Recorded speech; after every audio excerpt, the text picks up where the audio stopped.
Glória ao Pai, glória ao Filho e glória ao Espírito Santo de Deus, que vai nos dar a palavra no dia de hoje, que está em Eclesiastes 3, no versículo 10, que nos diz assim: Eu observei a tarefa que Deus deu aos filhos dos homens para que nela se ocupem.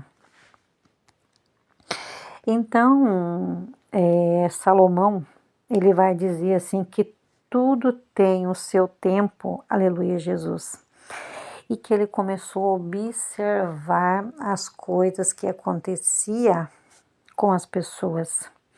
Então ele observou que tudo tinha o seu tempo, um tempo determinado para todas as coisas, para nascer, para viver, tempo para trabalhar, tempo para poder chorar, tempo para sorrir, tempo para abraçar, tempo para ficar também irado, tempo para ter misericórdia, tempo para falar, tempo para se calar, tempo para ficar aborrecido, um tempo de guerra, um tempo de paz. Então ele começou a observar muitas coisas que acontecia ao redor dele e ele começou a observar com a sabedoria que Deus deu para ele. Então, muitas das vezes, irmãos, a gente fica se questionando ao Senhor de tantas coisas, aleluia, Jesus, que acontece na vida da gente, que a gente não entende que são coisas para chorar, e como uma enfermidade. Aí você pensa assim, mas Senhor, eu sou teu servo, eu tô aqui sofrendo, eu tô padecendo aqui por essa enfermidade. Só que muitas das vezes, irmãos, o que acontece? Acontece que a gente traz para a vida da gente. Tem lutas que a gente traz para a vida da gente. Eu vou dar um exemplo assim, ó. Quando você você é novo, você começa a pegar muito peso. O que acontece? Te dá uma hérnia de disco. Hérnia de disco é quando a pessoa pega muito peso e pode afetar o nervo ciático. Aí você fica naquela luta, naquela dor terrível, dando choque na perna. Então, são coisas, irmãos, que a gente traz pra gente. Má alimentação, dorme pouco,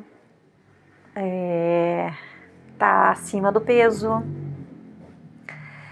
Então, aí começa a vir as enfermidades e você começa a se perguntar. E Deus te responde. São lutas que nós trazemos para nós mesmos.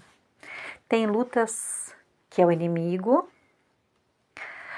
mas que quando o inimigo se levanta, nós clamamos o sangue de Jesus e o inimigo bate em retirada. Mas as que mais a gente passa a luta é que a gente traz para a gente mesmo. Querer ficar irado, trazendo discórdia para dentro de casa, sendo que não é isso que o Senhor quer paz, o Senhor quer união dentro de casa. Então, tudo tem o seu tempo. Tempo de nascer, tempo de crescer, o tempo de se converter, o tempo de ficar um tempo no mundo, conhecendo as coisas do mundo e adquirindo um certo conhecimento sobre a vida, porque todo aquele que sai do mundo e conhece a Jesus, ele sabe como é que é o mundo lá fora. Mas aquele que nasce de berço, muitas vezes não sabe é inocente até da vida, que não conhece muitas vezes a maldade que tem no mundo.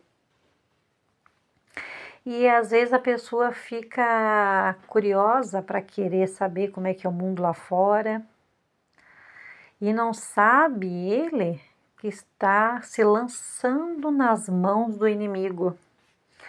Então há tempo para tudo. Há tempo de você ir lá quebrar a cara no mundo, de fazer tudo o que não deve, perder seu tempo, fazer um monte de coisas erradas,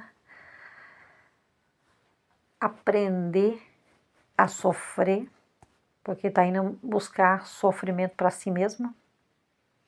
Há tempo de se converter. Então, tudo há um tempo. Há tempo de fazer a obra de Deus. Mas para isso é necessário que o Senhor venha fazer com que a gente venha ter sabedoria e discernimento para poder fazer a obra. Não adianta muitas vezes a gente querer coisa grandiosa, sendo que as coisas pequenas a gente nem dá conta das coisas pequenas, a gente quer coisa grandiosa. Muitas vezes a gente quer uma liderança na igreja, mas fica irado com o irmão, já quer sair da igreja.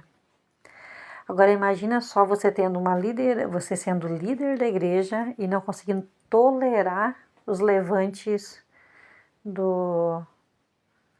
de que acontece com você dentro da igreja. Aí você quer abandonar o ministério? Aí você é obreiro, você é presbítero, aí você vai abandonar a igreja por causa disso? Então, tudo tem o seu tempo. Porque muitas das vezes, aleluia, Jesus, o nosso tempo demora, às vezes, no ministério. Se a gente fosse avaliar a vida de tantos servos de Deus que estão na Bíblia, a gente vê um mesmo que a gente sabe que passou por um trajeto bem complicado para chegar onde Deus quis que ele chegasse, que ele nem sabia a certo como seria isso, como aconteceu com José. Então ele, animado, feliz da vida, ele contou o sonho para os irmãos se levantaram contra ele. O pai dele também ficou até bravo com ele, dizendo assim, ele contou o sonho, né, que ele flutuava e que os irmãos dele se prostravam perante ele. Aí o pai dele ficou bravo com ele, né? Jacó ficou bravo com ele, que disse, meu filho, você acha que nós vamos se prostrar aos seus pés? Eu, sua mãe e seus irmãos vão se prostrar perante você? Mas Jacó também não sabia do que iria, né, acontecer. Então o trajeto dolorido que José passou, né? Foi jogado num buraco pelos irmãos, foi vendido, a rainha assediou ele, ficou, acho que se não me engano, 2 anos preso, não foi lembrado em momento nenhum por ninguém, até que o rei mandou chamar ele, porque então o copeiro lembrou dele, que ele revelava sonhos, foi lá, revelou o sonho do rei, e o rei se agradou dele e ele virou governador. E aí a história dele mudou. Então, olha só como a gente tem que esperar o tempo de Deus. Deus fala para mim e fala para você. Tudo tem o seu tempo na terra. Temos que passar por esse trajeto, muitas vezes trajeto dolorido, para chegar nos projetos de Deus. Mas coisa grande o Senhor teve. Assim como o Senhor ele virou governador, rico, poderoso, assim Deus fará também na minha vida e na tua vida. Recebe aí em nome de Jesus.